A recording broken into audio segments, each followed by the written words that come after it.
എല്ലാവർക്കും എൻ്റെ നമസ്കാരം. ഞാൻ സുധീഷ് തേലൂർ. ഞാനിപ്പോൾ ഇന്നിങ്ങനെ വീഡിയോ ചെയ്യുന്നത് വേറൊന്നുമല്ല.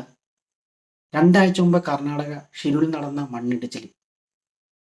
അത് അത്രയും വലിയ ദുരന്തമായിട്ട് 3 ദിവസം കഴിഞ്ഞിട്ടാണ് അവിടെ തെരച്ചിൽ ശക്തമാക്കിയത്.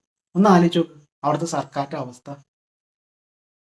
അത് നമ്മുടെ കേരളത്തിലെ അർജുൻ എന്ന് പറയുന്ന ആളെ കാണാതായപ്പോൾ അതിൻ്റെ ഭാഗമായി നമ്മുടെ കേരള സർക്കാർ ഇടപെട്ട് എന്നിട്ടാണ് ഈ തെരച്ചിൽ ശക്തമാക്കിയത്. അതിനുവേണ്ടി ഒരുപാട് ഡിപ്പാർട്ട്മെന്റുകൾ രാത്രിയും പകലില്ലാണ്ട് കഷ്ടപ്പെടുക. സത്യം പറഞ്ഞാൽ ഈ നമ്മുടെ നാട്ടിലെ ന്യൂസ് ചാനലുകളൊന്നും ഇല്ലെങ്കിൽ ഈ ഒരു മണ്ണിടിച്ചിൽ നമ്മൾ ആരും അങ്ങനെ അറിയില്ല.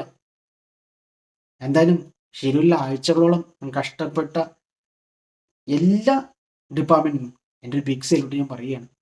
എന്നാൽ ഏതാനും മണിക്കൂറുകൾക്കുള്ളിൽ നമ്മുടെ കേരളത്തിലെ വയനാട്ടിൽ നടന്ന ഉരുൾപൊട്ടൽ നമ്മളെല്ലാവരും സങ്കടത്തിലാക്കിയിരിക്കുകയാണ്.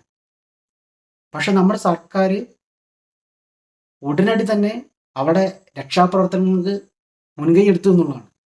അതുമാത്രമല്ല, ഈ വാർത്ത കണ്ടും കേട്ടും ഒരുപാട് ആളുകളാണ് അവിടെ രക്ഷാപ്രവർത്തനത്തിൽ വന്നിരിക്കുന്നത്. ആർമിയും കരസേനയും നാവികസേനയും ഫയർഫോഴ്സും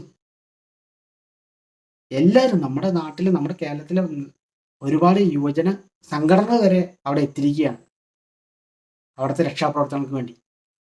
ഇതൊന്ന് കർണാടകയിലെ ഭരണകൂടം കണ്ടുപഠിക്കുന്നത് നല്ലതാണ്. നമ്മുടെ കേരളത്തിൽ ഇങ്ങനെയാണ് എല്ലാവരും ഒറ്റക്കെട്ടായി നിന്നുകൊണ്ട് പല പ്രവർത്തനങ്ങളും നടത്തിക്കൊണ്ടിരിക്കുന്നത്. ഈ ഒരു വാർത്ത അറിഞ്ഞ് നമ്മുടെ കേരളത്തിന്റെ തൊട്ടടുത്തുള്ള സംസ്ഥാനങ്ങളിൽ നിന്ന് വൻ തുകകളാണ് നമ്മുടെ ഈ ഒരു ദുരിതാശ്വാസ നിധിയിലേക്ക് സംഭാവന നൽകിയിരിക്കുന്നത്. അതൊക്കെ സത്യമാണ് വളരെ വലിയൊരു കാര്യം തന്നെയാണ്.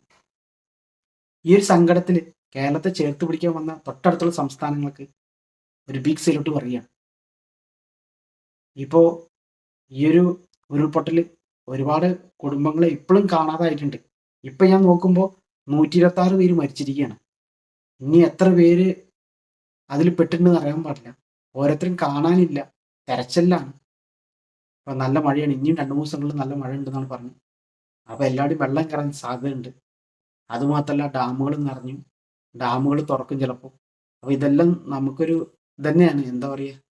അപ്പൊ എല്ലാവരും നമ്മുടെ സർക്കാർ പറയുന്ന കാര്യങ്ങൾ കേട്ട് മനസ്സിലാക്കി മുന്നോട്ട് പോകുക.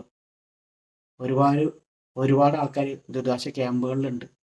നമ്മളെല്ലാവരും ഒറ്റക്കെട്ടായി നിന്നുകൊണ്ട് ഈ ഒരു പ്രശ്നത്തെ പരിഹരിക്കാൻ പറ്റും എന്നാണ് എനിക്ക് നിങ്ങളോട് പറയാനുള്ളത്.